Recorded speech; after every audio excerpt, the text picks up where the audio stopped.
So hey guys, how you hope कि आप अच्छे होंगे। और आज का वीडियो काफ़ी फैंटास्टिक होने वाला है। पूरे वीडियो में मैं आपको बताऊंगा कि एआई डेवलपर कैसे बने, कितनी सैलरी होती है, क्या स्किल चाहिए, क्या रिक्वायरमेंट है, ये पूरा डिटेल जानेंगे। और पहली बार चैनल पे नया है तो सब्सक्राइब करिएगा, लेकिन पूरा वीडियो पहले आप ज़रूर देखिएगा। देखो, आप सब लोगों में से मैक्सिमम लोगों को ये पता है कि भाई इंडस्ट्री चेंज हो गई है, एआई की इंडस्ट्री आ गई है, बिल्कुल उलट फेर हो गया है। इंडस्ट्री में पहले कुछ और होता था, अभी कुछ और हो रहा है। इंडस्ट्री पूरी तरह से बदल गई है, तो आपको इंडस्ट्री के अकॉर्डिंग ढलना पड़ेगा। और जब एक बदलाव होता है किसी इंडस्ट्री में, तो बहुत ज़रूरी होता है कि आपको ढलना। तो 10 पॉइंट मैं ऐसे बताऊंगा जो एआई डेवलपर बनने में आपकी मदद करेगा। सबसे बड़ा क्वेश्चन, एआई डेवलपर बनने के लिए, एआई में जाने के लिए कौन सी लैंग्वेज पे आपका कमांड होना चाहिए। तो मैं आपको बता दूं कि अगर आप एआई में जाना चाहते हो, एआई डेवलपर बनना चाहते हो, एआई में काम करना चाहते हो, तो आपको सबसे ज़रूरी जो लैंग्वेज है वो पाइथन है। और पाइथन के साथ साथ आपको मशीन लर्निंग लैंग्वेज आना चाहिए। मशीन लर्निंग लैंग्वेज एमएल क्यों आना चाहिए? आपने चैट जीपीटी का नाम सुना होगा। चैट जीपीटी पे जब हम कुछ टाइप करते हैं तो उसका रिजल्ट निकल के आता है। मतलब कि चैट जीपीटी जो ह्यूमन बिहेवियर को फॉलो करता है, प्रोग्रामिंग उसकी ऐसी की जाती है कि मानो जो भी कुछ लिखता है उसको मशीन जो प्रोग्राम है वो समझता है। तो एआई इसी तरह से है। एआई को जो आप कमांड दोगे वो ह्यूमन बिहेवियर को समझेगा, ह्यूमन बिहेवियर को समझेगा। मशीन लर्निंग लैंग्वेज वही होती है, ठीक है। मैं बहुत बड़ा प्रोग्रामर तो नहीं हूँ, लेकिन ओवरव्यू मैं आपको दे रहा हूँ क्योंकि इसी इंडस्ट्री में मैं पिछले 10 साल से हूँ। तो I know how the things are going. ये देखो, पहला तो हो गया पाइथन लैंग्वेज। तो लैंग्वेज आई थिंक चूज करने में आपको कोई प्रॉब्लम नहीं होना चाहिए। दूसरा है मशीन लर्निंग, भी आपको आना चाहिए।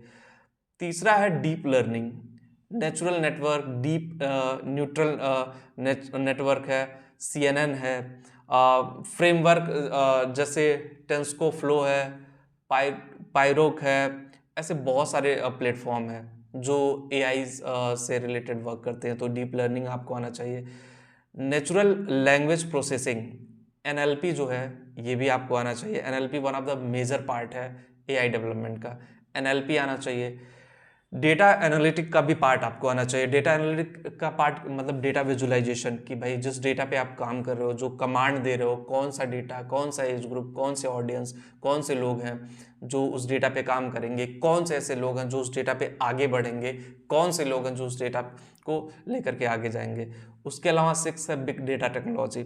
बिग डेटा टेक्नोलॉजी, हडूपी का भी आपको नॉलेज होना चाहिए। उसके बाद कंप्यूटर विजन, कंप्यूटर विजन का भी आपको नॉलेज होना चाहिए। 8वां पॉइंट है क्लाउड कंप्यूटिंग। क्लाउड कंप्यूटिंग जैसे AWS की नॉलेज होना चाहिए, अजूर की नॉलेज होना चाहिए, गूगल क्लाउडिंग की नॉलेज होना चाहिए। क्योंकि अब पहले जो सर्वर होते थे ब्लू होस्ट या गोडैडी पे, अब लोग उतना नहीं जाते हैं। अब बड़ी बड़ी जो टेक्नोलॉजी है, बड़ी बड़ी चीज़ हैं, वो AWS अमेजोन वेब सर्विसेज पे जाते हैं। AWS सिक्योर है, AWS से चीज़ें बेटर होती हैं। AWS को आपको समझना पड़ेगा कि AWS फंक्शनैलिटी वाइज कैसे काम करता है, AWS पे कमांड कैसे करें। इन सारी चीज़ों को आपको जानना पड़ेगा। जब तक आप इन सारी चीज़ों को जानोगे नहीं कि भाई AWS कैसे काम करता है, AWS की टेक्नोलॉजी क्या है, AWS किस तरह से आपके करियर को हेल्प कर सकता है, ये सारी चीज़ें इसीलिए हैं कि आपके करियर को आगे लेकर के जाएं, आपका करियर ग्रोथ होगा, ठीक है। कम्युनिकेशन स्किल है ही है जो ऑब्वियसली आपको चाहिए। आप कितने भी अच्छे प्रोग्रामर हो जाओ, कितने अच्छा एआई जान लो, एमएल जान लो या फिर पाइथन जान लो, लेकिन आपकी लैंग्वेज कम्युनिकेशन स्किल नहीं सही है तो ये सारी चीज़ें धरी की धरी रह जाएंगी। बड़ी कंपनी, बड़ी मल्टीनेशनल कंपनी, टेक्नोलॉजी ड्रिवन हो आप, ठीक है, बट कहीं ना कहीं कम्युनिकेशन स्किल आपके लिए बहुत मेजर रोल प्ले करेगा। तो उसको भी आपको ध्यान में देना होगा। दूसरा ये है कि एआई टेक्नोलॉजी में रेगुलर अपडेट्स होते रहते हैं कि भाई कुछ ना कुछ एआई में अपडेट होता रहता है। एआई में कुछ लैंग्वेज है, कुछ बहुत सारी चीज़ें हैं, तो कंटिन्यू वे में आपको ट्यूटोरियल देखना पड़ेगा। ट्यूटोरियल कंटिन्यू भाई कि क्या अपडेट हो रहा है, कहाँ पे लैकिंग है, क्या मैं कर लूँ कि जिससे मेरे लिए चीज़ें बेटर हो जाएंगी, ये चीज़ मैं कर लूँ तो मेरे लिए one of the best thing हो जाएगा, ये चीज़ मैंने कर लिया तो मेरा करियर और आगे जाएगा। तो वो सारी चीज़ें जानने की ज़रूरत है, वो सारी चीज़ों पे वर्क करने की ज़रूरत है, वो सारी चीज़ें सीखने की ज़रूरत है। जब आप उस पर काम करोगे, उसको सीखोगे, उस पर समझोगे, तो आपका करियर धीरे धीरे धीरे धीरे बहुत आगे जाएगा। और एआई और एमएल का डिमांड मार्केट में काफ़ी है, ठीक है।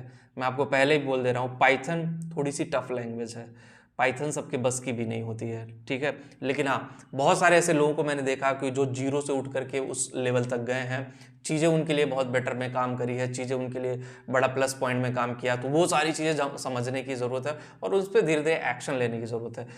जब आप उन सारी चीज़ों पे कमांड कर लोगे, सारी चीज़ों को जान जाओगे, करियर धीरे धीरे आपका आगे बढ़ जाएगा, तो फिर आपको दिक्कत नहीं होगी।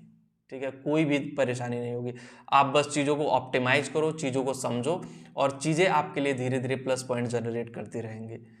और देखो, एआई और एमएल डेवलपर बनने के लिए बेसिकली क्वालिफिकेशन कुछ नहीं है। 12th पास हो, अगर आपको पाइथन अच्छे से आता है, चीज़ें आप समझते हो तो भी बन सकते हो।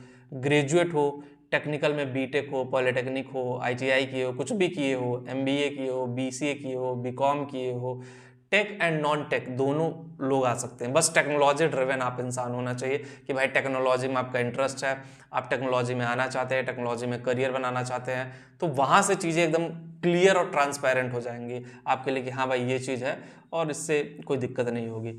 तो एआई और एमएल जैसी चीज़ को आपको समझना पड़ेगा, फिर धीरे धीरे वहाँ से आपका करियर आगे बढ़ जाएगा। कोई क्वेरी हो कि कैसे इस चीज़ को समझे, कैसे अपने करियर को आगे लेके जाएं, तो आप लोग career@education.com पे जाके मेरे से बात कर सकते हैं। लिंक डिस्क्रिप्शन में दिया गया, एक बार जा करके ज़रूर देखें। मिलते हैं आपसे नेक्स्ट वीडियो में। Thank you.